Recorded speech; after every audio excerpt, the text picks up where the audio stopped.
মায়ের অসুস্থতার কথা ভুয়া। সোশ্যাল মিডিয়ায় আলোচিত সেই আনিসা পারছেন না পরীক্ষায় অংশ নিতে।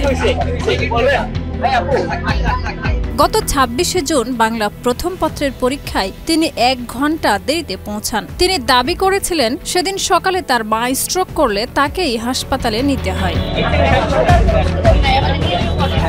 ঘটনাটি সামাজিক মাধ্যমে আলোচনায় এলে শিক্ষা উপদেষ্টা জানিয়েছিলেন আনিসার জন্য ব্যবস্থা নেওয়া হবে। তবে শিক্ষা মন্ত্রণালয় ও ঢাকা শিক্ষা বোর্ড জানিয়েছে এ বিষয়ে কোনো সিদ্ধান্ত হয়নি এবং তদন্তে তার দাবির সত্যতাও পাওয়া যায়নি।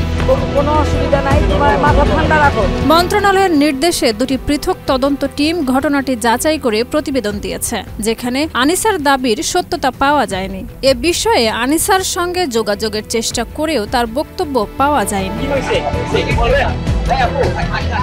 লিলি হালাল বিউটি সোপ, বিএসটিআই কর্তৃক সনদপ্রাপ্ত দেশের প্রথম হালাল বিউটি সোপ, দীপ্তিময় উজ্জ্বল ত্বকের জন্য।